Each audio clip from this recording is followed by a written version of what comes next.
Marwari media आप देख रहे हैं। आज है 17 अप्रैल 2025 गुरुवार का दिन, हिंदू तिथि बैसाख माह की चतुर्थी है। नजर डालेंगे आज की बड़ी खबरों पर। शुरुआत करेंगे देश की बड़ी खबर के साथ। सबसे पहले तो बड़ी जानकारी आपको दे दूं, भारत के मुख्य न्यायाधीश संजीव खन्ना ने अपने उत्तराधिकारी के रूप में जस्टिस BR गवाई के नाम की आधिकारिक सिफारिश की है। उनके नाम को मंजूरी के लिए केंद्रीय कानून मंत्रालय को भेज दिया गया है। इसके साथ ही जस्टिस भूषण रामकृष्ण गवाई का भारत का 52वां मुख्य न्यायाधीश बनना तय हो गया है।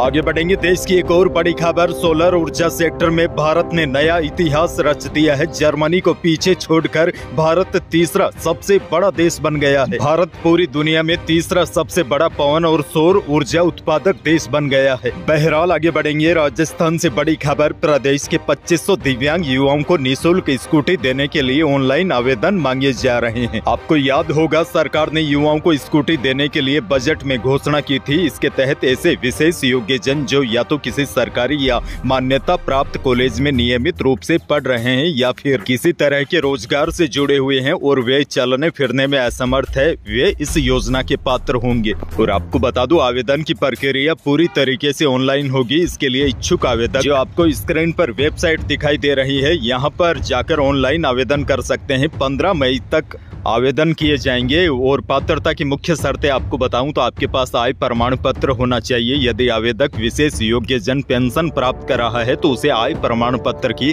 आवश्यकता नहीं होगी। बड़ी जानकारी यह है, 2500 दिव्यांग भाई बहनों को निःशुल्क स्कूटी देने के लिए ऑनलाइन आवेदन मांगे जा रहे हैं। आगे बढ़ेंगे, एक और बड़ी खबर। CM भजनलाल शर्मा ने पुलिस कर्मियों का वर्दी भत्ता और मेस भत्ता बढ़ाने को लेकर कई बड़ी घोषणाएं की है। पुलिस स्थापना दिवस के मौके पर राज्य स्तरीय कार्यक्रम के दौरान CM ने पुलिस कर्मियों का वर्दी भत्ता 7000 से बढ़ाकर 8000 रुपए करने की घोषणा की है। और कांस्टेबल से इंस्पेक्टर स्तर तक पुलिस वालों का मेस भत्ता भी 2400 से बढ़ाकर 2700 रुपए किया जाएगा। वहीं पुलिस कांस्टेबल से लेकर इंस्पेक्टर स्तर तक पुलिस कर्मी अब रोडवेज की सेमी डिलक्स बसों में भी फ्री यात्रा कर सकेंगे। अब तक रोडवेज की एक्सप्रेस सेवा की बसों में ही फ्री यात्रा की सुविधा थी। एक और बड़ी खबर, राज्य सरकार ने पिछली कांग्रेस सरकार की सभी 33 योजनाओं को फ्लैगशिप कार्यक्रम से बाहर कर दिया है। इसमें पेंशन योजनाएं, देवनारायण छात्रा स्कूटी योजना, विदेशों में प्रतिभावान विद्यार्थियों को पढ़ने की स्कॉलरशिप फॉर एकेडमिक एक्सीलेंस जैसी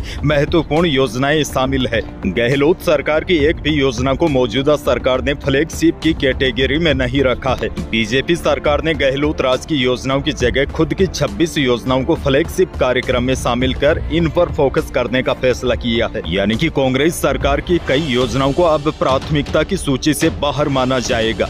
आगे बढ़ेंगे, सवाई माधोपुर से बड़ी और दुखद खबर। रणथंभौर में एक टाइगर ने 7 साल के बच्चे को मार डाला। बच्चा अपनी दादी के साथ त्रिनेत्र गणेश के दर्शन कर लौट रहा था। इसी दौरान जंगल से एक टाइगर आया और बच्चे को मुंह में दबोच कर ले गया। टाइगर जंगल में काफी देर तक बच्चे की गर्दन पर पंजा रख कर बैठा रहा। टाइगर के हमले की घटना से पूरे इलाके में हड़कंप मच गया। लोग पैदल पहुंचकर घटना की जानकारी गणेश धाम चौकी पर दी। सूचना मिलने के बाद वन विभाग के अधिकारी मौके पर पहुंचे और त्रिनेत्र गणेश मंदिर जाने वाले सभी रास्ते बंद कर दिए। वन कर्मियों ने काफी मशक्कत के बाद टाइगर को वहां से भगाया और बच्चे के शव को कब्जे में लेकर जिला अस्पताल के मोर्चरी में रखवाया। वहीं एक व्यक्ति ने बताया कि घटना के समय वह वहीं था। मैं दोपहर 3 बजे गणेश जी के दर्शन करके लौट रहा था। मेरे साथ एक महिला अपने 7 साल के पोते के साथ अकेली जा रही थी। इसी दौरान अचानक जंगल से निकलकर एक टाइगर बाहर आया और बच्चे को उठाकर ले गया। देखिए, चिंताजनक बात यह है, प्रदेश में लगातार जंगली जानवरों के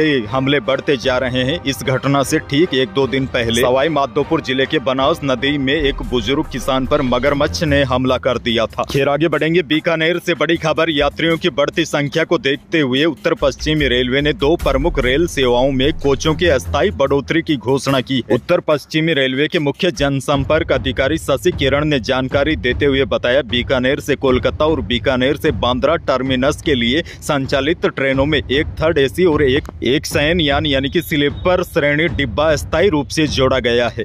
एक और बड़ी खबर, गर्मी में बिजली खपत बढ़ने के साथ ही अघोषित कटौती की समस्या बढ़ जाती है। ऐसे में उपभोक्ताओं को फोन पर जवाब न देना भी एक बड़ी समस्या है, लेकिन अब सरकार सख्त हो गई है। यदि बिजली विभाग अधिकारी किसी भी उपभोक्ता का फोन उठाकर उसका जवाब नहीं देता है तो उन पर कार्रवाई होगी। आगे बढ़ेंगे, एक और बड़ी खबर आपको दे दूं, राजस्थान सरकार द्वारा चलाई जा रही महात्मा ज्योतिबा फुले मंडी श्रमिक कल्याण योजना के तहत अब कृषि उपज मंडियों में पंजीकृत श्रमिकों की बेटियों की शादी पर 75,000 रुपए की आर्थिक सहायता मिलेगी। पहले यह राशि 50,000 रुपए थी, जिसे अब बढ़ाकर 75,000 रुपए कर दिया है। यह संशोधित सहायता राशि 1 अप्रैल 2025 से लागू हो चुकी है। योजना के अंतर्गत पंजीकृत श्रमिकों को अधिकतम 2 बेटियों की शादी पर यह सहायता दी जाएगी। आवेदन प्रक्रिया पूरी तरह ऑनलाइन होगी और विवाह से 1 माह पूर्व या विवाह के 3 माह बाद तक आवेदन किया जा सकता है। आसान भाषा में आपको बताऊं तो यह योजना उन श्रमिक भाइयों के लिए है जो मंडियों में काम करते हैं। जैसे यह एक योजना मंडी समिति के अनुज्ञापितधारी हमाल, पल्लेदार और श्रमिकों के लिए एक महत्वपूर्ण सहारा है। बड़ी जानकारी यह है, श्रमिक कल्याण योजना के तहत अब कृषि उपज मंडियों में पंजीकृत श्रमिकों की बेटियों को शादी पर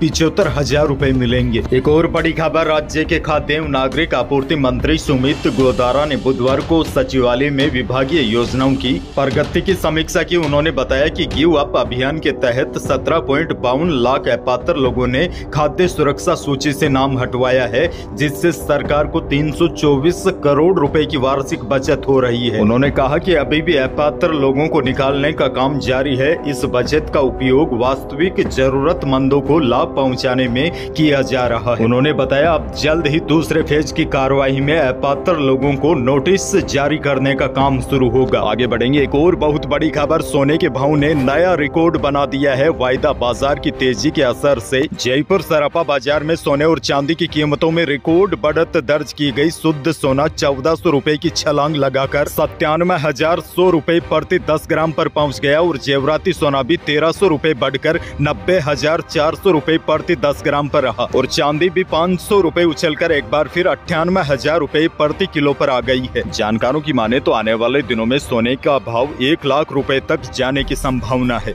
अच्छा देखिए, मंडियों के भाव पर एक नजर डाले तो बीकानेर की मंडी में जीरे का भाव अधिकतम 23,300 रुपए रहा और इसबगोल का भाव न्यूनतम 11,800 और अधिकतम 14,400 रुपए रहा। वहीं बुधवार को मूंग का भाव अधिकतम 7600 रुपए रहा और गवार का भाव अधिकतम 5,050 रुपए रहा। बीकानेर की मंडी में गेहूं का भाव अधिकतम 2950 रुपए रहा। मौसम को लेकर बड़ी खबर, प्रदेश में तेज गर्मी और लू का दौर जारी है। जैसलमेर में दिन का अधिकतम तापमान 46 डिग्री सेल्सियस पहुंच गया, जो जिले का पिछले 6 सालों में अप्रैल का सबसे अधिक तापमान रहा। इसके साथ ही फलोदी, बीकानेर और गंगानगर में भी पारा 44 डिग्री सेल्सियस के पार चला गया। वहीं मौसम विभाग ने आज 17 अप्रैल को लू का 4 जिलों में रेड अलर्ट जारी किया है। वहीं पूर्वी राजस्थान के 10 जिलों में दोपहर बाद मौसम में बदलाव होने की संभावना जताई है, जिससे आंधी चलने और कुछ स्थानों पर हल्की बारिश होने की भी संभावना जताई है। यही थी प्रदेश और देश की आज की बड़ी और महत्वपूर्ण खबरें। वीडियो को लाइक करना बिल्कुल न भूलिए और चैनल पर नए हैं तो सब्सक्राइब जरूर कीजिए ताकि